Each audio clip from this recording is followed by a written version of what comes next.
Hello everyone, welcome back to the channel, or welcome if you're new. I'm Kris. This is Mr. Ballin. This trail is so evil it makes good people betray everything, even their God. I'm phasing. Alright, we're back. Okay, before we get started, click that thumbs up, subscribe to the channel. That's all it takes. Oh, come on, camera. That's all it takes. Completely easy, helps me out more than you'll ever know. Come on. All right. If you would like to donate to the channel, click on the thanks button, donate, and then request a video and your name sponsors that video. It's my way of saying thank you. I almost ended the video. Let's get into it right here. One night in 1870, two best friends were out in the wilds of the Canadian wilderness when they discovered this gigantic gold mine. But within just a few hours of this seemingly incredible discovery, something horrible happened to these two men that kickstarted a chain of tragic events that today we still do not fully understand. But before we get into that story, if you're a fan of the strange, dark, and mysterious delivered in story format, then you've come to the right place because that's all like button their favorite sea urchins. Also, please, okay, let's.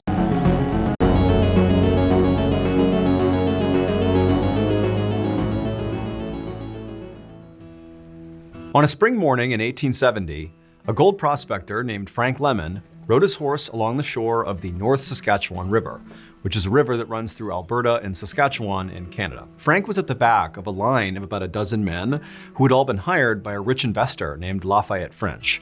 He had commissioned them to search the Canadian wilderness for potential gold mines. And if they found a gold mine, then French would bankroll a full-scale mining operation and pull out all the gold he could, and these men who found it would get a cut of the profits. When Frank had signed up for this job, he had thought it was a great opportunity. In fact, he thought it was such a big opportunity that he had convinced his best friend, whose nickname was Blackjack, to come along as well. But now, after weeks of searching the wilderness for these mines and not finding any, all Frank really wanted to do now was just go home. And so as this group of men continued their ride along the shore, Frank sort of zoned out and just kind of stared off into the forest all around him. And then at some point, as he was doing this, as he was looking off to his right, he noticed amongst the thick trees, there was this little trail, this dirt trail that kind of wound off into the distance. And for some reason, Frank was just immediately drawn to it. And so he pulled on his horse's reins and came to a stop and just stared at this strange trail. Frank thought about how for all this time they'd been out here searching for gold, they'd basically only looked in this river and found nothing.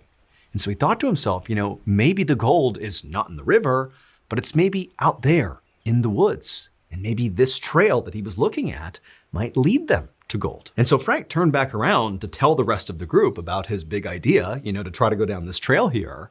But when he looked, he saw all the men in the group, except for his best friend Blackjack, had continued on without him. They basically hadn't even stopped when Frank had stopped. However, Frank really didn't care that the group had left him because he was totally over this trip and frankly didn't want to be with this group anyways. And so he just looked over at Blackjack and just kind of gestured towards this trail as if to say, "You want to go this way?" And Blackjack, who was also totally over this trip, just smiled and nodded, like, yeah, let's go. And so the two men turned their horses and began heading down this thin dirt trail off into the woods. For several hours, Frank and Blackjack continued on this trail deeper and deeper into the forest. You get a picture of very thick trees all around, and it's just this little winding dirt trail on the ground. They had no idea where this trail was going, but there was just something so powerful about this trail. It was like calling them to go. But as they rode along, Frank kept getting this bad feeling. Like he kept hearing what sounded like voices and footsteps right behind them on the trail. But every time he turned, all he saw was Blackjack. There was nobody around them at all. They were deep in the forest. And after a while, Frank kept hearing these noises and he asked Blackjack, like, "Hey, are you hearing that stuff too?" And Blackjack said, "Yeah, I am." But he too would turn around and see nothing. They were all alone. And so eventually, the men convinced themselves that, what those sounds must be is the sound of their party, who's discovered they have, left the group and maybe they're out there looking for them. But Frank and Blackjack really had no intention of rejoining the group. They kind of didn't like the group. And so they said, let's just keep on going. Eventually, the path these two friends were on led them to a stream. And so they stopped, they got off their horses, they knelt down and they scooped their canteens into the water to get a drink. And as Frank did that, he looked into the crystal clear water and he saw nuggets of gold just sitting there in the stream. Frank couldn't believe it. I mean, he's out here looking for gold, but he was not expecting to find it right here in the middle of nowhere, despite, his instinct that maybe the gold was out here. And so he just froze and he's staring at this. He can't believe it. He grabs Blackjack, who hadn't seen it yet, and pulls him over. Blackjack looks, and the two men, they're like, oh my goodness, we've done it. But Frank said, look, before we celebrate, let's see what we're dealing with here. Let's go upstream here and try to find the source of this gold. And so the two men, they got up, they're super excited. They start walking along the side of the stream, looking in the water. And as they're moving upstream, they're seeing all this gold in the water, and it's getting more and more. And eventually they reach this rock ledge. The water was pouring over down into the stream. And literally in the ledge are these massive veins of gold. They had found a gigantic gold mine that clearly nobody else had tapped before. I mean, this could be worth not just millions of dollars, but billions of dollars. And so at this point, the two friends began to celebrate. They were ecstatic. I mean, this is unbelievable. They're jumping around, they're hugging each other. And then at some point, they just kind of stopped and went silent because they realized they now had a big dilemma. So the whole reason Frank and Blackjack were out here in the Canadian wilderness was to look for gold, but they were looking for gold on behalf of the rich investor, Lafayette French, which meant they were contractually obligated to tell French if they found gold. And so here they are, they found this massive gold mine, and that's what they're supposed to do, again, based on their contract. But if they did that, all right, sorry about that. French would get rich beyond his wildest dreams from this mine, and yeah, he'd cut them a check, a piece of the profits, but it would be like nothing compared to what French would get from this gold mine. Or, and this is where the dilemma comes in, Frank and Blackjack could hide the fact that they had found this mine, and then they alone could come out here anytime they wanted, take the gold, and become rich themselves. Now, granted, they would have to be kind of subtle about it, because if they started showing up with barrelfuls of gold, Lafayette French is going to find out about it and they're going to be in trouble. But, there was a way to do it where this mine could effectively be theirs and they could get rich. But obviously, there was a lot of risk involved in that second choice. And so Frank and Blackjack decided that, this is way too big of a decision for us to make just on the fly right now. So let's just stay here in the area, let's camp out for the night and just sleep on this and come to a decision tomorrow. So the two men left the stream and headed over to this clearing that was right nearby and decided that's where they would pitch their camp for the night. Blackjack left to go gather firewood and Frank began to pitch their tent. And as Frank did that, as he began setting up their tent, he began hearing whispers, kind of like the voices he was hearing as they were walking in on that trail, and they kept thinking it was maybe the group that was looking for them. He began hearing those voices again. It was kind of all around him in the trees. But every time he looked, there was no one there. Now, Frank convinced himself that maybe these whispers were actually Blackjack, because he had gone off to get firewood, and maybe it was him. But at one point, when Frank heard these whispers, he looked in the direction of the whispers. There was no one there, and he realized Blackjack was at the same time on the opposite side of the clearing. It could not have been him. And so Frank couldn't help but feel really unsettled. It was like there was somebody or something here watching them or listening to them, but he just couldn't tell who or what it was. But Frank just told himself to shake it off, don't worry about that. Instead, just focus on getting the camp set up.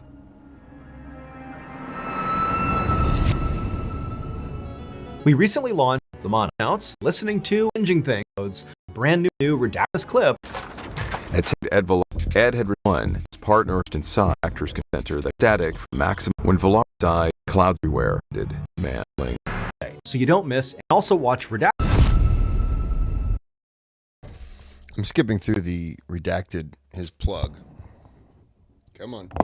I'm doing that because some of the ones you can listen to on podcasts and whatnot, and I'm here for this story. So if you want to listen to that, or you want me to, let me know. A few hours later, Frank and Blackjack were sitting on a log in front of their campfire eating rations, talking about what they were going to do with the gold. At some point, Frank said what he was really thinking about this whole situation. He told Blackjack, look, I think we'd be so stupid to tell Lafayette French. Why should we take a small payday one time when we can basically have an endless supply of wealth for the rest of our lives? But when Frank looked over at Blackjack to see what his reaction was to this pitch, he could see right away that Blackjack disagreed. Blackjack was kind of looking down and he kind of turned to Frank and was like, look, it's morally wrong to lie here. I would rather be poor and honest than rich and morally bankrupt. And so what had started as a civil discussion from this point on really escalated and just became a full-blown yelling fight, with both men absolutely refusing to budge on their stance about what to do with this gold. And eventually, when the two men were standing up and just screaming in each other's faces, Blackjack finally just threw his hands up and said, "You know what? Enough." And he turned around and stormed over to the tent and disappeared inside. For a minute, Frank just stood there stewing by the fire, just completely furious that Blackjack didn't see it the way he saw it. But eventually, Frank kind of calmed down and thought, you know what? I need to go to bed too. Obviously, we are not near a decision. We need to sleep on this. And so, even though Frank was still upset, he walked over to the tent too, didn't say a word to Blackjack. He just climbed inside, got into his sleeping bag, and tried to go to sleep. But after laying there for a while, when Frank had not fallen asleep, and his friend Blackjack had, he was snoring and passed out, Frank just could not help feeling enraged again at his friend.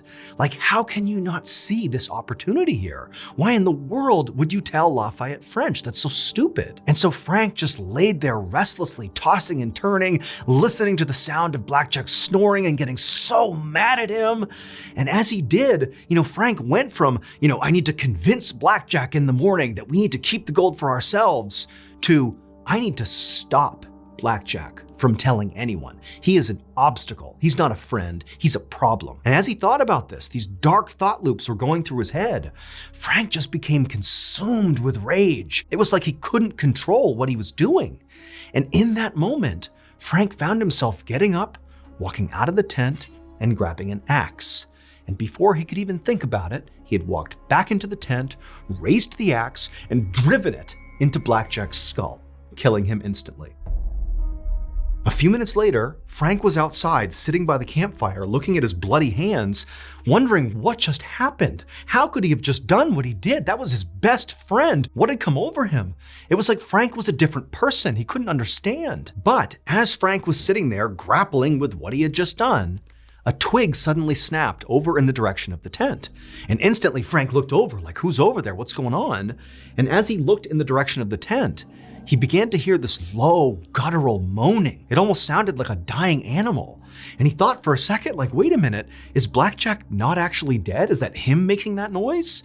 But at the same time, Frank's thinking, that's not possible. I practically split Blackjack's head in half with that axe. He can't be making that sound. But before Frank could even begin to process what he was hearing, this sound, this moaning sound, got louder and it got closer to Frank, like it was moving in his direction, but there's nobody here. And so Frank is horrified, and then right as the sound is practically on top of him, he began hearing those whispers, those voices he had been hearing in the woods on the way out here. Except this time the voices were clear. They were talking to Frank, and they were saying, you're gonna be tortured for what you did to Blackjack. And then just as soon as these voices began, suddenly they stopped. The moaning stopped, and the entire forest just went deadly silent. And Frank is just stuck there staring in the tent, wondering what's happening. And then the silence was broken by this unbelievably loud, high-pitched, blood-curdling human scream coming from the tent. And it was at that point that Frank just got up and sprinted to his horse and began riding away from the gold, his friend's body, everything. He didn't care. He needed to get out of there as soon as possible. But the second he began blindly galloping through the forest away from this area, he began hearing whispers and heavy footsteps right behind him as if they were following him out of the forest. But Frank was so scared, he didn't even dare turn around to look. He just rode as fast as he possibly could. Hours later, Frank suddenly emerged from the dark forest, and just by absolute happenstance, he arrived right in the town that he and the other gold prospectors had passed through on their way out into the woods. And the moment Frank left the tree line and actually entered into this town, the whispering and the footsteps, which had basically chased him all the way to this point, they stopped. Suddenly, Frank was all alone. Now, by this point, Frank had convinced himself that everything he had heard in the woods, the voice telling him he was going to be tortured for what he'd done, the heavy footsteps, the whispering, the screaming, the moaning, all of it, everything that had caused him to flee was actually the ghost of Blackjack. That after he had killed his friend's spirit had immediately risen and sought revenge on Frank. That's what was happening. And this horrified Frank so much that he didn't care at all about the gold anymore. He just wanted to get out of the spiritual danger he thought he was in.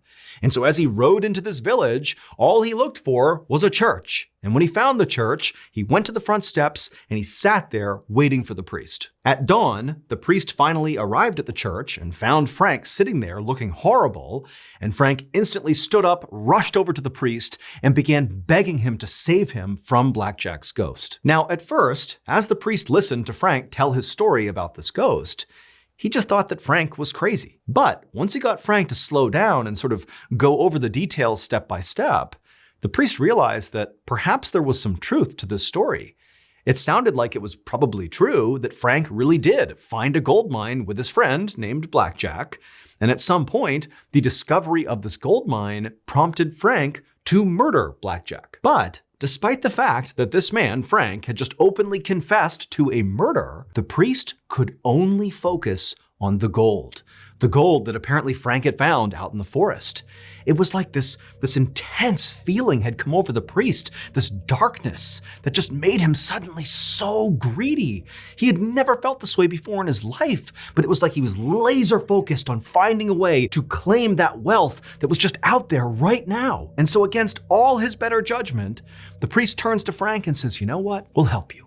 But for right now, you need to get out of town. Get out of here. Don't come back.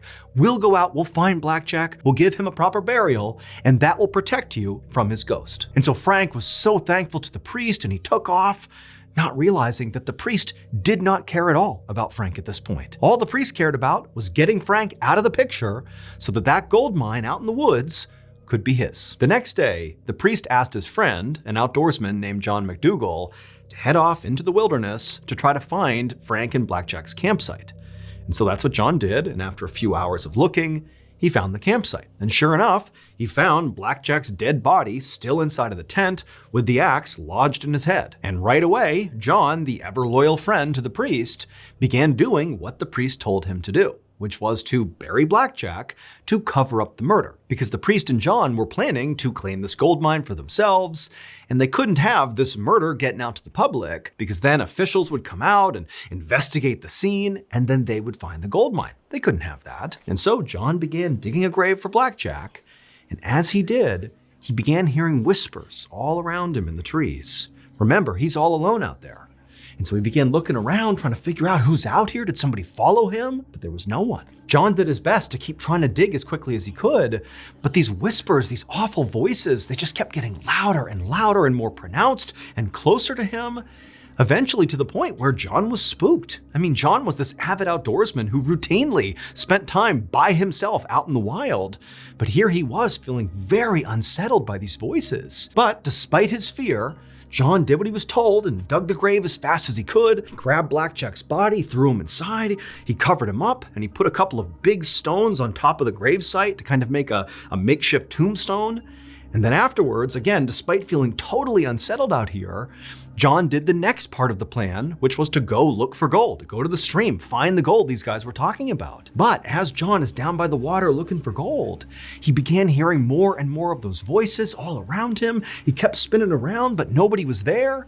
And then finally, this awful high-pitched laughter cut through the trees. He whipped around, there was nobody there, but it was so terrifying that John just abandoned the search for gold and just hopped back on his horse and fled out of there. But within a couple of days, John and the priest had convinced themselves that those weird noises and that laughter that John had heard out there was just some bird, that it was all in John's head, he was spooked for no reason, when in reality, it was just that incredible pull of that gold being out there waiting to be claimed. It was like John and the priest, they couldn't not go looking for it. And so John decided to go back out into the woods.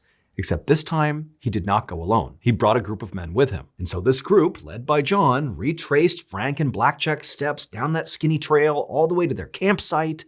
And when they got there, John just froze. He could not believe what he was seeing. The rocks that were sitting on the grave where John had just buried Blackjack were gone. These huge rocks just missing. And also, the tent, the bloodied tent where Blackjack had been murdered, had also been cleared. There was no trace of it anywhere. It was like the campsite had never existed. And this made no sense to John, because he knows this is a totally isolated part of the wilderness. Like, nobody comes through here. Who in their right mind would just happen to pass by and randomly grab all these rocks and the tent covered in blood and take it out of here? It made no sense. Like, who could have done this? Now, until until this point, John really had convinced himself that everything he had experienced the time before was in his head. It was just a bird, or, it was just normal forest sounds. And he also, like the priest, had convinced himself that Frank's original story about Blackjack's ghost chasing him out of the forest was just the ramblings of a crazy, guilty man. A murderer's guilty conscience had created that story. But now, as John was surveying the scene in front of him, he couldn't help but think, maybe this place is haunted. And so once again, John just turned and fled. He and the men, they got out of there as fast as they could.